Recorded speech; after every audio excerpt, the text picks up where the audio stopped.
ভাগ্য, কত সুন্দর শব্দ এই ভাগ্য। কিন্তু যতটা সুন্দর ঠিক ততটাই রহস্যময় এই শব্দ। কখন কি হবে কেউ জানে না। লোকে বলে যে ভাগ্যে যা লেখা আছে তার চেয়ে বেশি কিছুই পাওয়া যায় না, তার চেয়ে কমও কিছুই পাওয়া যায় না। নিয়তির যা রচনা তা কখনো মোছা যায় না। কিন্তু কেউ এইটা বোঝে না যে নিয়তি আপনার কর্মের দ্বারা বদলায়। যদি আপনি শুভ চিন্তা করেন, শুভ কর্ম করেন, তাহলে নিয়তি আপনার সাথে খারাপ কিছু হতেই দেবে না। কখনো আকাশে পাখিদের দেখুন, তারা কখনো ভাগ্যের উপর নির্ভরশীল হয় না। যতই ঝড় আসুক, যতই তীব্র হাওয়া দিক, ঘুরতে থাকে, একটা জিনিস জড়ো করে নিজের সৌভাগ্য, নিজের বাসা নিজেই তৈরি করে। নিজের সন্তানের জন্ম দেয়, তাকে লালন পালন করে, নিজেই তাকে উড়তে শেখায়, কখনোই ভাগ্যের উপরে নির্ভরশীল হয় না সে। এই বিষয়টা আমাদেরও শিখতে হবে। তাই মনে রাখবেন, আপনার ভাগ্য নিয়তির লিখন নয়। আপনার ভাগ্য তাই যেটা আপনি দিনের পর দিন আপনি নিজেই লেখেন। কিছু নিজে পরিশ্রম করে, কিছু নিজের ভাবনার জোরে। রাধা রাধা। মানুষের স্বভাব হলো যে সে সবসময় নিজে বলতে চায়, কারুর কথা শুনতে চায় না। কিন্তু তার এই স্বভাব তাকে এক বিশাল বড় জ্ঞানের থেকে দূরে সরিয়ে রাখে, সামনের মানুষের ব্যক্তিত্বের জ্ঞানের থেকে দূরে। তাই যদি আপনি কাউকে চিনতে চান, কাউকে বুঝতে চান, তাকে থামাবেন না, শুধু বলতে দিন। কারণ একজন ব্যক্তির ব্যক্তিত্ব লুকিয়ে থাকে তার কথার মধ্যে, আর তার আসল পরিচয় লুকিয়ে থাকে তার শব্দের পেছনে। বলতে দিন, আস্তে আস্তে আপনি সব বুঝতে পারবেন। এটাই তফাৎ হলো একজন সাধারণ মানব আর একজন মহামানবের মধ্যে। এক যে কাউকে বলতে দেয় না, আর এক যে সবার কথা শুনে। তাহলে সিদ্ধান্ত আপনার, আপনি কি সাধারণ হতে চান না অসাধারণ? কারণ এই ভবিষ্যৎ আপনার। রাধা রাধা। ধৈর্য, এই ধৈর্য কি কোনো গুণ, কোনো অনুভূতি, কোনো দৃষ্টিভঙ্গি?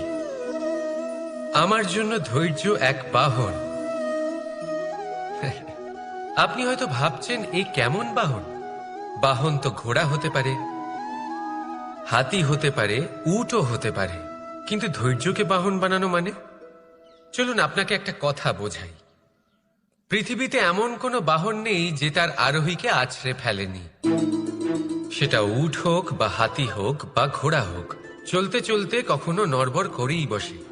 তারপর সেই আরোহী পড়ে কারোর পায়, তারপর পড়ে তার নিজের নজরে। কিন্তু ধৈর্যরূপী বাহন কখনো কাউকে ফেলে না, কখনো না। না সেই আরোহী কারোর পায়ে পড়ে, আর না তো নিজের নজরে। কারণ ধৈর্য আপনাকে বিবেক প্রদান করে, বিবেক আপনাকে পরিকল্পনায় সাহায্য করে, আর পরিকল্পনা প্রদান করে আপনাকে শক্তি, আপনার লক্ষ্যের দিকে অগ্রসর হওয়া। বুঝলেন? ধৈর্যকে সঙ্গে রাখুন, নিজেকে আরো ধৈর্যশীল করে তুলুন। এই ধৈর্যের সাহায্যে আরোহণ করে দেখুন কিভাবে এই বাহন আপনাকে আপনার গন্তব্যে পৌঁছে দেবে। রাধা রাধা। ভাগ্য আর কর্ম, এই দুই এমন শব্দ যাকে ঘিরে সমগ্র সংসার। কেউ বলে আমার ভাগ্যে এটা ছিল না, যা পেলে আমার জীবন অন্যরকম হতো। কেউ বলে আমার গত জন্মের কর্ম নিশ্চয়ই এমন ছিল, যে কারণে এই জন্মে এরকম ভাগ্য পেয়েছি আমি। এসব বাদ দিন আর একবার শান্ত চিত্তে ভাবুন।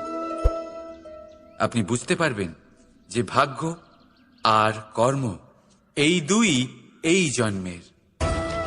তফাৎ শুধুমাত্র এটাই নির্ধারণ করে। রাধা রাধা। এই সংসারে আলোর উৎস কি? সূর্য। এই সংসারে মিষ্টি জলের উৎস কি? নদী। এই সংসারে উচ্চতার প্রতীক কি হয়? হিমালয় পর্বত। আমরাও জীবনে এরকমই হতে চাই, সূর্যের মতো তেজস্বী হতে চাই, নদীর মতো পূজনীয় হতে চাই, হিমালয় পর্বতের মতো উচ্চতা লাভ করতে চাই। সব ঠিক আছে, কিন্তু তার জন্য আমরা কাজ কি করি? যদি এরকম আমরা হতে চাই, তাহলে সবার আগে সূর্যের মতো নিজেকে উজ্জ্বল করুন। সূর্যের সব থেকে বেশি আলো নিজের অন্তরে থাকে। নদীর মতো নিজের পথ নিজেই তৈরি করুন। পাথরের সাথে ধাক্কা খাওয়ার পরেও থেমে না যাওয়া শিখুন। হিমালয় পর্বতের মতো উচ্চতা লাভ করতে হলে সেটার মতো অটল থাকতে শিখুন।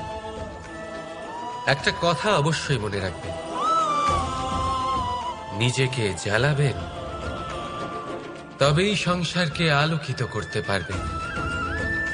রাধা রাধা।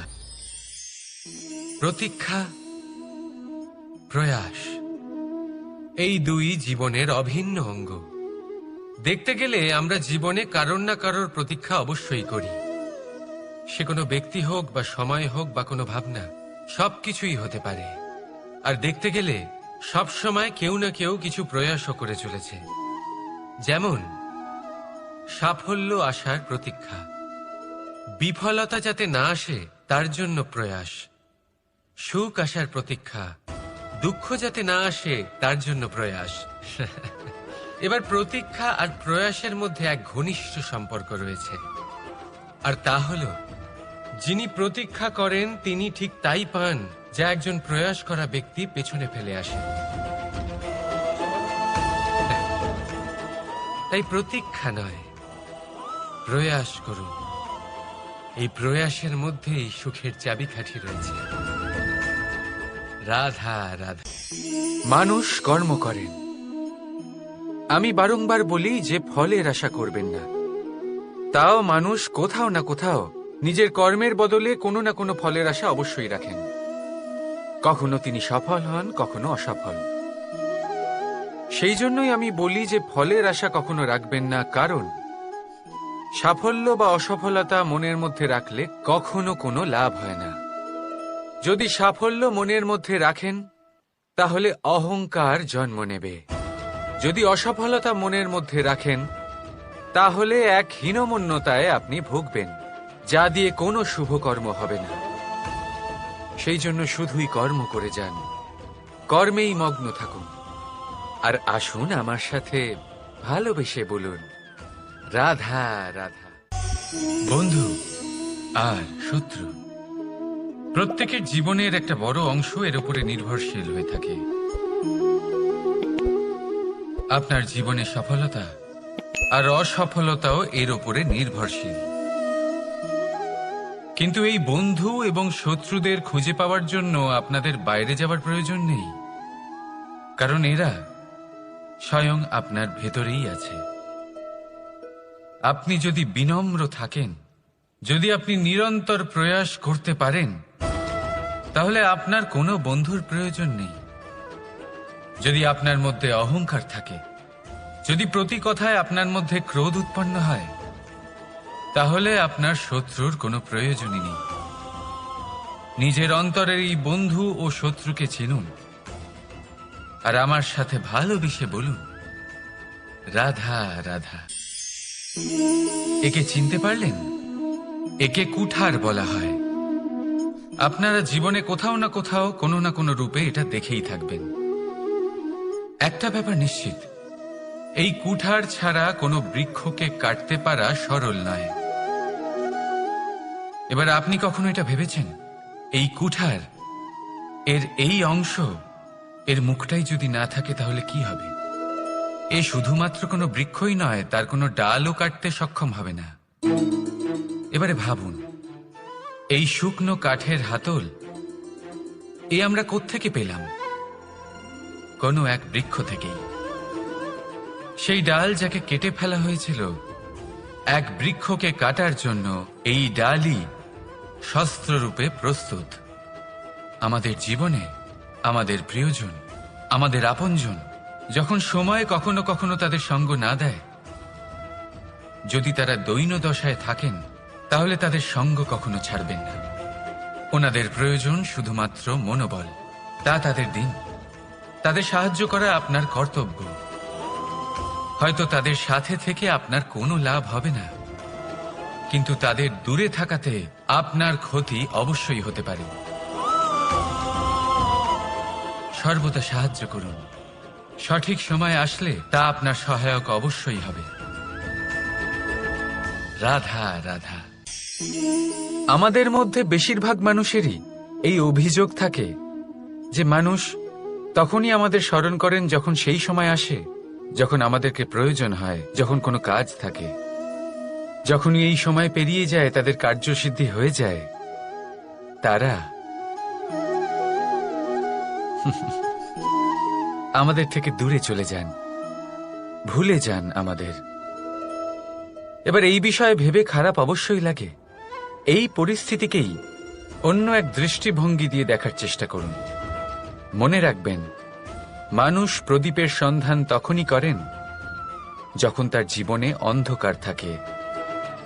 আপনি প্রসন্ন হয়ে উঠুন, কারণ আপনার কাছে সেই সুযোগ আছে যে কারোর জীবনে প্রকাশের কিরণ আনতে পারছেন, কাউকে সঠিক পথ দেখাতে পারছেন, কারোর সহযোগিতা করতে পারছেন, এই পুণ্য অর্জন করতে পারছেন। কারোর থেকে কোনো আশা রাখার দরকার নেই। যার আপনাকে যতটা প্রয়োজন তাকে ততটাই সাহায্য করুন, ততটাই সবাইকে প্রেম বিতরণ করুন। আর এই প্রেমের ভাব নিয়েই আমার সাথে বলুন, রাধা রাধা। এটা সেই নৌকার প্রতিরূপ যা আমাদের নদী পার করায়। এবার বিষয়টা একটু ভেবে দেখুন। সেই বিশাল নৌকা যা আমাদের নদী পার করায়, সেটার নির্মাণ নদীতে নয়, ডাঙায় হয়। আর যদি আমরা এটাকে নদী অবধি পৌঁছতে চাই, তাহলে আমাদের দরকার পড়ে কোনো গরুর গাড়ির অথবা ঘোড়ার গাড়ির। তার সাহায্যে একে বহন করা হয়। এবার পথে যদি কোনো জলধারা আসে, কোনো নদী আসে, আর সেটাকে পার করতে হয়, তাহলে তখন সেই নৌকার ওপরে গাড়ি রাখা হয়, তারপর তাকে পার করা হয়। অর্থাৎ এই যাত্রা দুজনের সংযোগ ছাড়া সম্পূর্ণ হতেই পারবে না। সেই জন্যই এই প্রবাদ আছে, কখনো নৌকা তো কখনো গাড়ি। আমাদের সম্পর্কের মধ্যে অতি আবশ্যক, আমাদের সম্পর্কের মধ্যে অত্যন্ত গুরুত্বপূর্ণ হল সংযোগ। সবসময় একসাথে চলা, সংযোগ স্থাপন করা। সবসময় সুখী থাকবেন। রাধা রাধা। পুস্তক, পুস্তক থেকে আমরা কি না শিখতে পারি। জ্ঞান হোক, বিজ্ঞান হোক, ইতিহাস হোক, সব শিখতে পারি। কথায় আছে, একটা ভালো পুস্তক, একটা ভালো গ্রন্থ পাওয়া তা 100 ভালো বন্ধু পাওয়ার সমান। কিন্তু যদি একটা ভালো বন্ধু পাওয়া যায়, তাহলে তা গোটা গ্রন্থাগারের সমতুল্য। সে আপনাকে কর্মের বিষয়ে জ্ঞান দেয়, সাফল্যের রসায়ন শিক্ষা দেয়। সে আপনাকে ইতিহাসে অমর করে রাখবে। শুধু তাই নয়, সে আপনাকে শুধু পথই দেখাবে না, সেই পথে আপনার সাথে সঙ্গী হয়ে চলবে সে। সেই জন্য জীবনে যদি কোনো ভালো বন্ধুকে পাশে পান, তাহলে তাকে আপন করে রাখবেন, তাকে সামলে রাখবেন। জীবন সহজ হয়ে যাবে। রাধা রাধা। বর্ষা ঋতু শুরু হলেই পাখিদের মধ্যে চাঞ্চল্য বেড়ে যায়। আর সেটা হবে নাই বা কেন? বাসা ভেঙে যায়, বৃক্ষ ভেঙে পড়ে।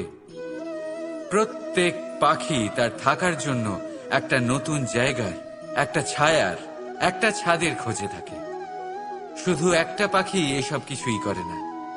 না তো তার এসব সমস্যা নিয়ে কোনো চিন্তা থাকে, না কোনো দরকার পড়ে। আর সেই পাখি হলো বাজ।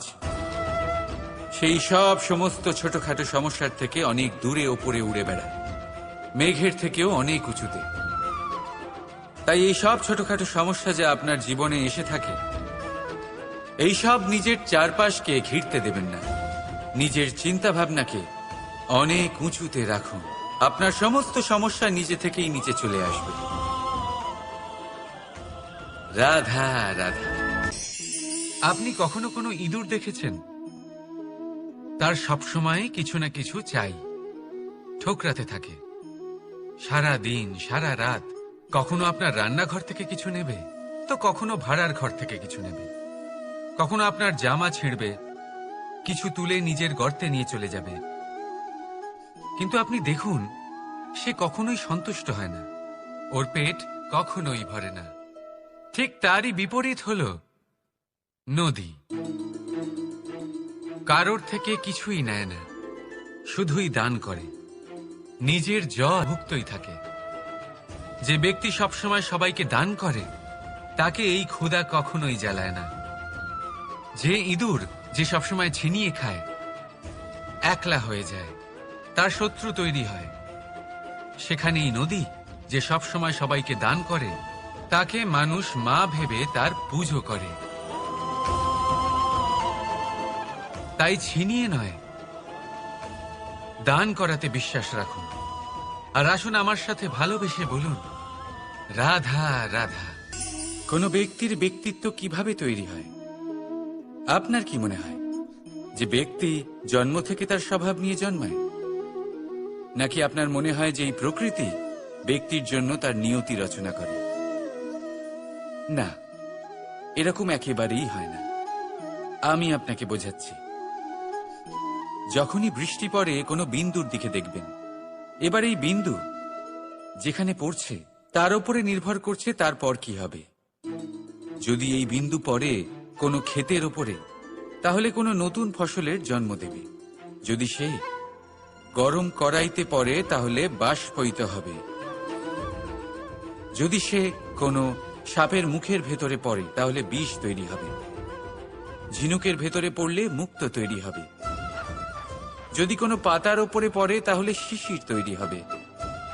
একই বিন্দু, কিন্তু তার সঙ্গত তার ভবিষ্যৎ এবং ব্যক্তিত্ব নির্ধারণ করবে। এবার এটা তো শুধুমাত্র এক বিন্দু, তার কাজ হলো শুধুমাত্র পড়া। কোথায় সেটা সেও নির্ধারণ করতে পারে না। কিন্তু আপনি হলেন মানুষ। আপনি বাছাই করতে পারবেন যে আপনার সঙ্গী কারা হবে, কাদের সাথে আপনি মেলামেশা করে বড় হবেন। তাই তা ভালোভাবে করুন, কারণ এই নির্বাচন আপনার হাতে, কারণ এই জীবন আপনার, ভবিষ্যৎ আপনার। এবার আপনি মহান হতে চান কি না, তার নির্ণয় আপনাকেই করতে হবে। আসুন আমার সাথে ভালোবেসে বলুন, রাধা রাধা। সুরক্ষা প্রত্যেক ব্যক্তির জন্য গুরুত্বপূর্ণ, কিন্তু এটাই মানুষের সবথেকে বড় শত্রু। কিভাবে? ভেবে দেখুন। একজন মানুষ যখন একটা সুরক্ষিত পরিবেশে থাকে, তখন তার মধ্যে আলস্য চলে আসে। সে জানে যে আমাকে না ভবিষ্যতের জন্য কিছু করতে হবে, আর না আজকের জন্য কিছু করতে হবে, শুধুই জীবন যাপন করতে হবে। এই সুরক্ষা কবচ থেকে বাইরে বেরোনো অত্যন্ত জরুরি।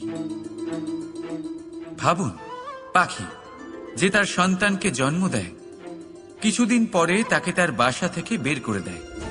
কেন? যদি এরকম না করে, তাহলে সেই সন্তান জীবন কাটাতেই শিখবে না। যদি তাকে ডাল থেকে নিচে না ফেলে দেয়, সেই সন্তান উড়তেই শিখবে না। তার পাখনা শক্তিশালী হবেই না। সে তার নিজের বাসা তৈরি করার চেষ্টাই করবে না। পাখি তার বাসা তখন তৈরি করে যখন তার অভিভাবক তাকে ত্যাগ করে। মনে রাখবেন, আপনি সুরক্ষা কবচের বাইরে বেরোলে বিপদ অবশ্যই আসবে, যার জন্য আপনি সতর্ক হবেন, তার মোকাবিলা করবেন, শক্তিশালী হবেন। এবার সেই বিপদ যাতে আর না আসে, সেই জন্য আপনি পরিকল্পনা করবেন। তাই যদি আপনি নিজের বিকাশ চান, তাহলে যখনই আপনার মনে হবে যে আপনি একটা সুরক্ষিত পরিবেশে রয়েছেন, সুরক্ষিত কবচের মধ্যে রয়েছেন, তখন সেখান থেকে বাইরে বেরোন। সেখানেই পাবেন আপনার বিকাশ। রাধা রাধা। এই উই ধরা গাছের গুড়ি দেখতে পাচ্ছেন আপনারা? কোনো এক সময় এটা একটা সুগঠিত কাণ্ড ছিল। কোনো একদিন এক সুদূর বন থেকে একটি উই পোকা এখানে আসে, এতে বাসা বানায়। এই গাছের গুড়ি তখন কোনো প্রতিবাদ করেনি। তারপর দেখতে দেখতে সময়ের সাথে আরো উই এখানে জমাট বাঁধে, আর ক্রমাগত তাদের সংখ্যা বাড়তে থাকে। আর দেখতে দেখতেই এই কাঠের ঘুড়ি আর প্রতিবাদ করার মতো অবস্থাতেই থাকে না, নিজেই এক শুকনো কাঠে পরিণত হয়। কিছু বুঝতে পারলেন? অসৎ সঙ্গ, অসৎ অভ্যাস সময় থাকতে থাকতে বন্ধ করে দিন। আর যদি এরম না হয়, এ আপনার জীবন চক্র স্তব্ধ করে দেবে। রাধা রাধা। এই পাত্র দেখছেন আপনারা? কি সুন্দর এটা! জলকে শীতল রাখে আর ঘরকে সুন্দর। এবারে ভাবুন, যদি এই পাত্র আমার হাত থেকে পড়ে যায় তাহলে? ভেঙে গেল, তাই না? এবার কি হবে? আপনি বলবেন সহজ ব্যাপার, আরো একটা পাত্র কিনে নাও, এক মুদ্রায় পেয়ে যাবে। এই পাত্রের বাস্তবিক মূল্য আপনি যদি জানতে চান, তাহলে সেই কুম্ভকারকে জিজ্ঞাসা করুন, যিনি এই পাত্র বানিয়েছেন। কতটা পরিশ্রম করতে হয়েছে ওনাকে তা জিজ্ঞেস করুন। সর্বপ্রথম তিনি সেই মাটি মেখেছেন, তারপর তাকে চাকায় বসিয়ে গঠন করেছেন, তারপর কতবার চেষ্টা করে তাকে সঠিক আকার দিয়েছেন, তারপর আগুনের তাপে পুড়িয়ে তাকে কঠিন বানিয়েছেন, তারপর রং করে তাকে সাজিয়ে আমাদের সামনে প্রস্তুত করেছেন। এত পরিশ্রম দ্বারা তৈরি এই পাত্র আমরা স্বল্প দামে নিজের করে নিলাম। এটাই হয় পরিবারের সাথেও। অনেক সময় মানুষ আবেগের বশে, স্বার্থের কারণে এই পরিবারকে ভেঙে ফেলে। কখনো ভেবেছেন সেই মাতা পিতার বিষয়, যারা সেই পরিবারকে গড়ে তুলেছেন, তাকে আগলে রেখেছেন, পালন পোষণ করেছেন? কখনো ভেবেছেন সেই বিষয়ে? ভবিষ্যতে যদি কখনো এরকম কোনো চিন্তাধারা মাথায় আসে, এমন কোনো ভাবনা আসে যার কারণে আপনি পরিবারকে ভাঙতে চলেছেন, নিজেকে আটকে নিন। নিজেকে মনে করান সেই মাতা পিতার বিষয়ে, ওনাদের পরিশ্রমের বিষয়, ওনাদের ধৈর্যের বিষয়, তাদের প্রেমের বিষয়। আপনার আশা আবেগ, আপনার স্বার্থসিদ্ধি, এই সব কিছু তার সামনে খুবই ছোট মনে হবে। রাধা রাধা।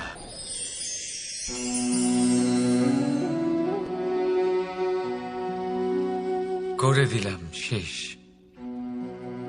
সংসার সর্বদা কৃষ্ণকে এই কথা শোনাবে যে কৃষ্ণ নিজেই নিজের মামার হত্যা করেছে। কিন্তু এটা সময়ের প্রয়োজন ছিল। আর এই কিন্তু হত্যা নয়, বধ ছিল। আর ব্যক্তি নিজের বধ নিজেই ডেকে আনে।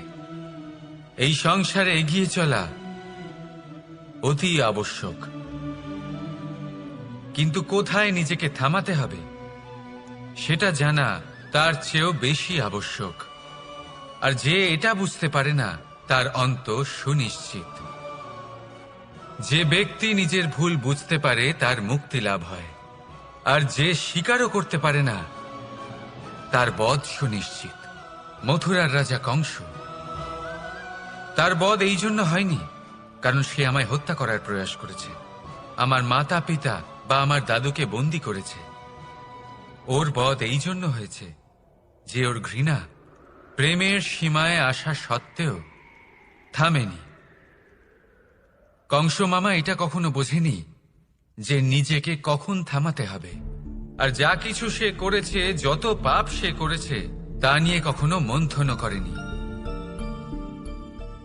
অনেকবার বোঝানোর পরেও সব সময় প্রেমের থেকে মুখ ফিরিয়েছে। আর কি করল? শুধুই ঘৃণার দ্বারা এই ভালোবাসার ক্ষতি করার চেষ্টা করল। তাই মনে রাখবেন, এই সংসার, এর জীবন শক্তি হল প্রেম। আর যে এই প্রেমের ক্ষতি করার চেষ্টা করবে, তার অন্ত, তার বধ সুনিশ্চিত। রাধা রাধা। সূর্যের তাপ এতটাই প্রখর হয়, তা সমস্ত বনস্পতিকে শুষ্ক করে দেয়। পুকুর হোক, নদী হোক, সরোবর হোক, সমস্ত শুষ্ক হয়ে যায়। কিন্তু আপনি কখনো শুনেছেন সূর্যের তাপে সমুদ্র শুকিয়ে গেছে? এমন কখনোই হয় না। আর এর পেছনেই লুকিয়ে রয়েছে এক অমূল্য জীবনের শিক্ষা। সমুদ্রের মতো নিজেকে ধৈর্যশীল করে তুললে, নিজেকে সংযমী করে তুললে, সূর্যের তাপ আপনার কোনো ক্ষতি করতে পারবে না। আপনার অন্তর থেকে সেই তাপ বাষ্পায়িত হয়ে মেঘ তৈরি হয়ে সূর্যকে ঢেকে দেবে, আর তারপর হবে শুধু সাফল্যের বৃষ্টি।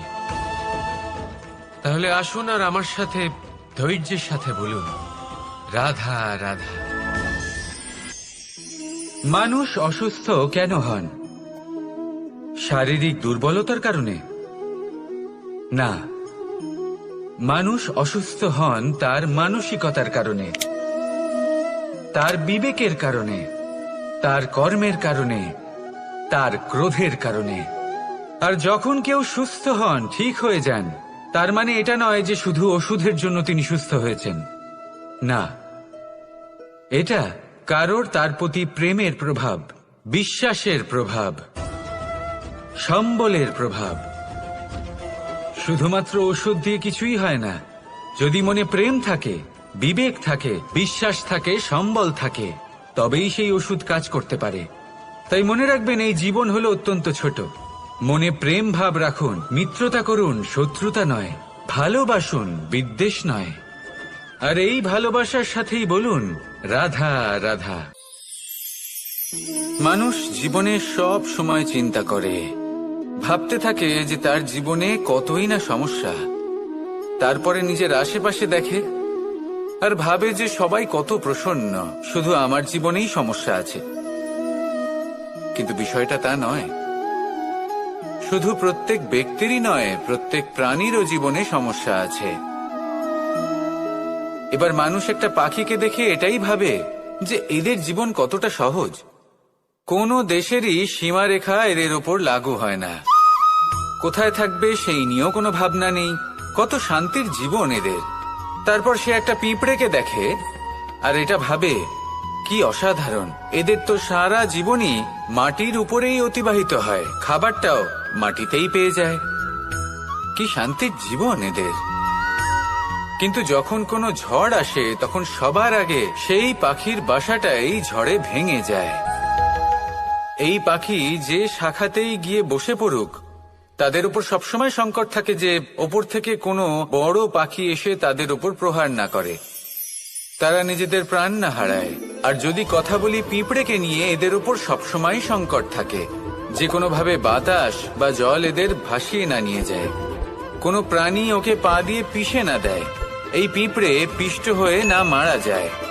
দেখুন, সমস্যা প্রত্যেকের জীবনে রয়েছে, আর এই সমস্যা আসতেই থাকবে। এর অর্থ এটা নয় যে এই সমস্যার সম্মুখীনই হওয়া যায় না, এর সমাধানও সম্ভব নয়। প্রত্যেক সমস্যার সমাধান অবশ্যই আছে, শুধু শান্ত মনে সেটা খুঁজে বের করতে হবে। তাহলে সেটাই করুন, প্রত্যেক সমস্যার সমাধান করতে থাকুন। যত সমাধান করবেন, জীবন আনন্দময় হয়ে উঠবে। যদি সমাধান না করেন, তাহলে আজীবন দুঃখই পেতে থাকবেন। আসুন আমার সাথে ভালোবেসে বলুন, রাধা রাধা।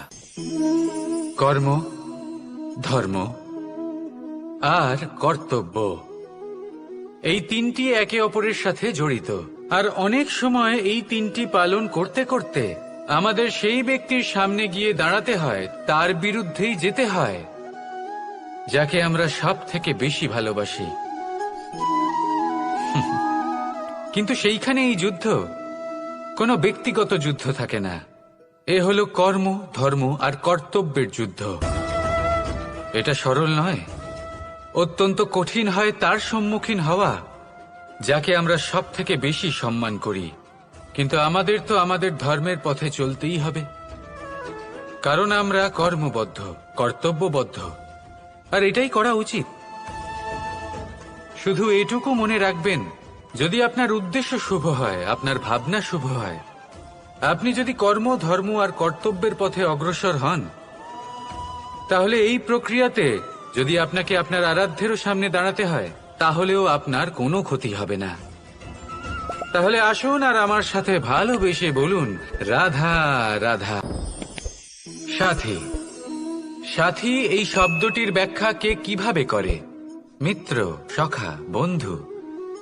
কিন্তু অর্থ একটাই, তিনি যিনি আপনার সঙ্গী হন আর তিনি যার সাথী আপনি হন। এবার সব থেকে বড় প্রশ্ন হলো এটাই যে তিনি কে হতে পারেন যাকে আপনি আপনার সাথী বলে মেনে নিতে পারেন, নিজের সখা, নিজের মিত্র, নিজের বন্ধু মেনে নিতে পারেন। আপনার সাথী হলেন তিনি যিনি দুঃখের সময় আপনার পাশে থাকবেন, আপনার হাত ধরে থাকবেন। আপনার সাথী হলেন তিনি যার হাত আপনি নিজের সুখের দিনে ধরে থাকবেন। সেই সাথীরই হাত ধরুন যিনি দুঃখে সবসময় আপনাকে সাহায্য করার জন্য তৎপর হয়ে থাকেন, আপনার পাশে থাকেন, আর যাকে সুখের দিনে আপনি আপনার সাথে রাখতে পারেন। আর যখন আপনার সাথে আপনার এই সাথী থাকবে, তখন আপনি এটা বুঝবেন যে যখন জীবনে দুঃখ আসে, তখন এই দুঃখ কমে যায়, সবার মধ্যে ভাগ হয়ে যায়। আর যদি তখন সুখ আসে, তাহলে সেটা সবার উপস্থিতিতে আরো বেড়ে যায়। এটাই হলো প্রেম, এটাই হলো ভালোবাসা, এটাই হলো সঙ্গ, যেমন সম্পর্ক আমার আর রাধার মাঝে। তাহলে আসুন আর আমার সাথে ভালোবেসে বলুন, রাধা রাধা। মানুষ এক অত্যন্ত বিচিত্র প্রাণী। পরিকল্পনা করে, ষড়যন্ত্র করে, প্রচেষ্টা করে, কাউকে পরাজিত করার চেষ্টাও করে। সাপকে একটা দড়ি মনে করে হাতে চেপে ধরার চেষ্টা করে, কিন্তু একটা কথা বুঝতেই পারে না, সময়ের এই সাপ, এটা হাতে চেপে ধরাই যায় না। আর আপনি যা করবেন তা আবার ফিরে আসবে আপনারই সামনে। দেখুন, এতে কিছুই যায় আসে না যে আপনি কুম্ভকারের পুত্র নাকি কৃষ্ণের পুত্র। যদি আপনি অনুচিত কর্ম করেন, তাহলে আপনার সাথেও অনুচিতই হবে। অশুভ কর্ম করলে আপনার সাথেও অশুভই হবে। কুরু বংশ অত্যন্ত মহান বংশ ছিল। এই কুরু বংশ কি হলো তার সাথে? একটা গোটা বংশ বয়ে গেল, কারণ ওনাদের উদ্দেশ্য অশুভ ছিল। অন্যদিকে 5 জন বনবাসী পাণ্ডব মহাভারত বিজয়ী হলেন, কারণ তাদের উদ্দেশ্য শুভ ছিল। তাই মনে রাখবেন, শুভ অগ্নি প্রজ্বলিত করবেন, শুভ তাপ সঞ্চার হবে। অশুভ অগ্নি প্রজ্বলিত করবেন, নরকেই জ্বলতে হবে। তাহলে আসুন আর আমার সাথে ভালোবেসে বলুন, রাধা রাধা। জীবনে এমন কিছু কাজ রয়েছে যা আপনাকে একাই করতে হয়, আর এমন কিছু কাজ রয়েছে যা আপনাকে একসাথে মিলে করতে হয়, একজোট হয়ে, সঙ্গবদ্ধ হয়ে। এবার সঙ্গবদ্ধ বলতে কি বোঝাতে চাইছি? আমি তাদের কথা বলছি না যারা বাস্তবিকভাবে একে অপরের সাথে কাজ করেন। আমি তাদের কথা বলছি যারা একে অপরের থেকে দূরে থেকেও একে অপরকে বিশ্বাস করেন। আমি আগেও বলেছিলাম, সমস্ত বিশ্বের আশা বিশ্বাসেই বসবাস করে, তাই না? তাই যেখানে সমস্ত বিশ্ব আছে, সমস্ত সংসার আছে, সেইখানেই বিশ্বাস রয়েছে। তাই আপনার আশেপাশে এমন দল সঙ্গবদ্ধ করুন যাদের আপনার উপর বিশ্বাস আছে আর যাদেরকে আপনি বিশ্বাস করতে পারেন। তাহলে আসুন আর আমার সাথে ভালোবেসে বলুন, রাধা রাধা। আমরা যে মানুষকে চাই, যাকে আমরা ভালোবাসি, তাকে একটা উপহার অবশ্যই দিতে চাই। এমন এক উপহার যা ওনার ভালো লাগবে, যা শ্রেষ্ঠ হবে, অতি প্রিয় হবে, বহুমূল্য হবে, বা বলতে পারেন মূল্যবান হবে। তাই আমরা কি করি? আমরা বাজারে যাই, তার জন্য স্বর্ণ, আভূষণ, হিরে, মুক্তো এইসব নিয়ে আসি। কিন্তু এটাই কি সর্বশ্রেষ্ঠ উপহার? কখনোই না। সর্বশ্রেষ্ঠ উপহার হলো স্বাধীনতা, তাকে নিজের মনের মতো বাঁচার স্বাধীনতা। যদি আপনি কাউকে স্বাধীনতা না দিতে পারেন, তাহলে সে কোথাও না কোথাও বন্দী হয়ে যায়, তার বিকাশ কোথাও না কোথাও আটকে যায়। কিন্তু যদি আপনি কাউকে স্বাধীনতা দিতে পারেন, তাহলে আপনি দেখবেন ও সমস্ত সংসারকে, এই জীবনকে নিজের দৃষ্টিভঙ্গি দিয়ে দেখবে, বুঝবে যে কোনটা হলো উচিত আর কোনটা হলো অনুচিত, আর এটাই হলো সর্বশ্রেষ্ঠ। আর এবার যদি কাউকে স্বাধীনতার মাধ্যমে এত বড় একটা শক্তি দিতে পারেন, তাহলে আপনি আমাকে বলুন, এর থেকে বড় উপহার আর কি হতে পারে? আসুন আর আমার সাথে ভালোবেসে বলুন, রাধা রাধা। পিতা আর পুত্রের সম্পর্ক অত্যন্ত মধুর হয়ে থাকে। পিতা স্বপ্ন দেখেন, তাকে পূর্ণ করার সকল সম্ভাব্য চেষ্টা করেন, কিন্তু তাও অনেক সময় ওনার স্বপ্ন অপূর্ণ থেকে যায়। তখন পিতা ভাবেন যে স্বপ্ন উনি পূর্ণ করতে পারেননি, ওনার সন্তান তা অবশ্যই পূরণ করবে। যে স্থানে উনি কখনো পৌঁছতে পারেননি, সেই স্থানে ওনার পুত্র অবশ্যই পৌঁছবে। পিতা নিজের সন্তানের ভবিষ্যৎ নিয়ে সেই স্বপ্ন দেখেন, আর যখন সেই সন্তান সামনে এগোতে থাকে, তখন তার দুঃখ হয় না, বরং গর্ব হয়। ওনার ভালো লাগে এটা দেখে যে ওনার সন্তান অনেক উন্নতি করছে। কিন্তু যখন সন্তান নিজের অভিভাবকের শক্তি দেখে, তার যশ দেখে হিংসা করতে থাকে, সমস্যা সেইখানেই শুরু হয়। সেই জন্য সকল সন্তানকে এটা মনে রাখতে হবে, দেখুন, পুত্র হবার সুবাদে, এক সন্তান হবার সুবাদে, এটা হলো আপনার অধিকার যে আপনি আপনার পিতার থেকে বেশি উন্নতি করবেন। আপনার পিতাও এটাই চান, কিন্তু সুস্থভাবে এটা করুন। একটা রেখা টেনে নিন, যাতে আপনি তাতে এগোতে পারেন আর আপনার পিতার তাতে গর্ববোধ হয়, আর সেই বিষয়ে দুঃখ না হয় যে আমার সন্তান আমাকেই ছোট করার চেষ্টা করছে। ইতিহাস সাক্ষী রয়েছে, যে মানুষ অন্য কাউকে ছোট করার চেষ্টা করেছেন, সেই মানুষই ছোট হয়ে গেছেন। আর আমার মনে হয় না আপনি এটা চান, কারণ কোনো একদিন আপনিও কারোর পিতা হবেন। আসুন আমার সাথে ভালোবেসে বলুন, রাধা রাধা।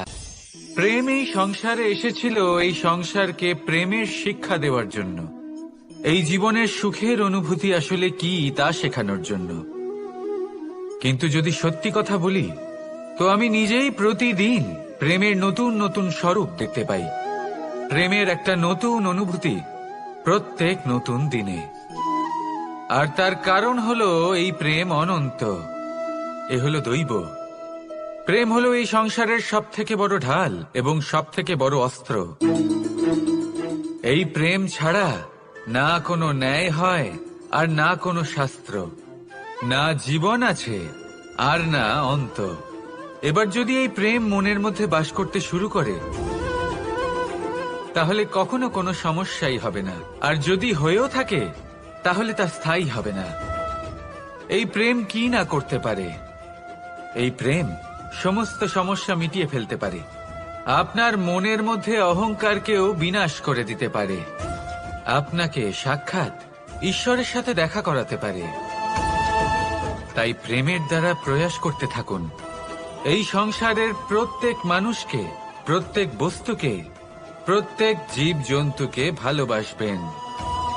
আর এই প্রেমের দ্বারাই বলুন, রাধা রাধা। আজ আমি আপনাকে এমন এক গল্প শোনাবো যা আমার নন্দ বাবা আমাকে শুনিয়েছিলেন যখন আমি ছোট ছিলাম। কাহিনী একজন সাধু আর একজন বিছের। একবার এক সাধু নদীর পাড়ে স্নান করছিলেন। উনি দেখলেন যে জলের প্রবাহে একটা বিছে ভেসে যাচ্ছে। তার প্রাণ বাঁচানোর জন্য উনি তাকে তুলে নদীর পাড়ে রাখার চেষ্টা করলেন, কিন্তু যেই সেই বিছেকে উনি হাতে তুললেন, সেই বিছে ওনাকে কামড়ে দিল। সাধু আবার চেষ্টা করলেন, সেই বিছেকে হাতে নেওয়াতে সে আবার তাকে কামড়ে দিল। আরো একবার চেষ্টা করাতে ওনার শিষ্য ওনাকে জিজ্ঞেস করল, এ আপনি কি করছেন গুরুদেব? এসব কি হচ্ছে? আপনি তারই প্রাণ বাঁচানোর চেষ্টা করছেন যে আপনাকে কামড়ে দিচ্ছে। গুরুদেব উত্তর দিলেন যে ও বিছে হয়েই নিজের কর্ম করছে, নিজের প্রবৃত্তি, নিজের ব্যবহার বদলাচ্ছে না, তাহলে আমি সাধু হয়ে তা কেন বদলাবো? এর তাৎপর্য হলো সরল, যে সংসারে কিছু মানুষ আছেন যারা হয়তো খারাপ, দুষ্ট প্রকৃতির, আর হয়তো তারা কখনোই বদলাবেন না, কখনোই কোনো পরিবর্তন আসবে না। কিন্তু তার মানে এই নয় যে আমরা আমাদের কর্ম করা ছেড়ে দিই, আমরা আমাদের প্রচেষ্টা ছেড়ে দেব। আগে না, আমাদের তো করতেই হবে, কারণ ইতিহাস সাক্ষী আছে যে এই চেষ্টা এই সংসারের ধারাকেও বদলে দিতে পারে। তাহলে আপনিও আসুন আর আমার সাথে ভালোবেসে বলুন, রাধা রাধা।